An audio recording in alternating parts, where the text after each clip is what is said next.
Did you hear a hadith of the Prophet sallallahu alaihi wasallam? Wallahi, it shivers the heart. The Prophet sallallahu alaihi wasallam told us and said to Mu'adh one day, "Ya Mu'adh, be aware." He said, on the day of judgment, a scholar and a donator of wealth and the mujahid fi sabilillah will be brought. And he will say to the scholar, "I gave you knowledge. What did you do with this knowledge?" And he will say, "My Lord, I taught it for your sake." And he will say to him, "You are lying." And the angels will repeat, "You are lying." And he will say, "You only taught it so that it will be said about you, there goes a knowledgeable scholar. There goes a popular man. There goes the role model for all of us. And you received all these beautiful words as you intended." Then the person who donated will be brought. "I gave you wealth. What did you do with it?" And he will say, "I gave it in your pathway, my Lord." He said, "You are lying."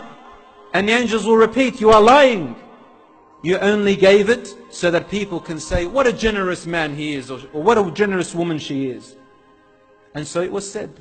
So you have received that reward. And then there is the mujahid fi sabilillah, who gave up his life, who shed his blood, who died on the battlefield. What did you do with this body? And he will say, "I defended the weak and I defended your religion. I fought for you, my Lord." Allah will say, "You're lying." And the angels will repeat, "You are lying. You only fought so that people can say you are a brave man, and for people to build monuments out of you, so you may live on in glory on this world. And you have received that." Rasul sallallahu alaihi wasallam tapped Mu'adh on his lap very harshly, causing him to give him attention. He said to him, "Ya Mu'adh, do you know these are the first three with whom hellfire shall be ignited?" Allahu Akbar. A alim whose knowledge spread throughout the world. He benefited the ummah of the world. Hellfire will be ignited with this person.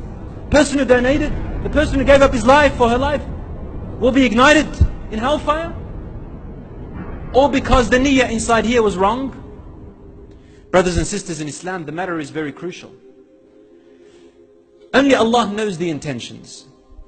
And I speak to you from my heart to your heart, wallahi. For what I am about to say to you and bring your attention to, my young brothers and sisters in Islam, I advise myself before you. And only Allah knows who is better than others. And I am not here to judge.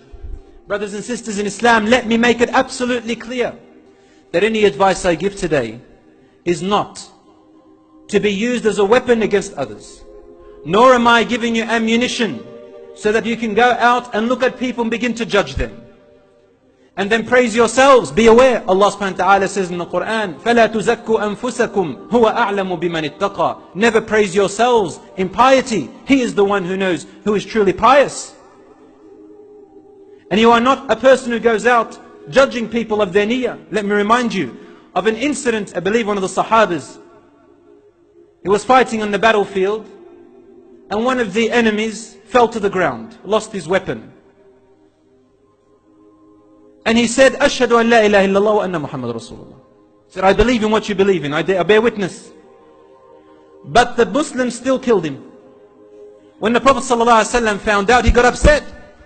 He said, "Ya Rasulullah, he only said it out of fear." Rasul ﷺ replied to him by saying, "Ashaqaqta an qalbih?" Did you open up his heart to look inside? This is a person who, for any normal person, you would think, obviously he said it out of fear. But what was the response of the Prophet ﷺ? "Ashaqaqta an qalbih?" Did you open his heart and look inside? You'll be questioned about this. What if he really meant it? If this is a person on the battlefield who has fallen and it's quite obvious that he's afraid, and Rasul ﷺ prevented this, then what about us towards each other? We're just walking the streets, seeing each other in the masjid, seeing each other at a restaurant, or at school, or at work, or at home. And usually youngsters, when we're young and we start our religion new, it enters our heart, mashallah. And because we fear a lot for our family, we forget that for all those years our mother and father have been trying to set us on the straight path, and then we go and begin to attack them and judging them, wanting to change them in a night or two, to the point where we forget about our character and our adab towards our mother and father. We forget that the intention is meant to be for Allah subhanahu wa ta'ala.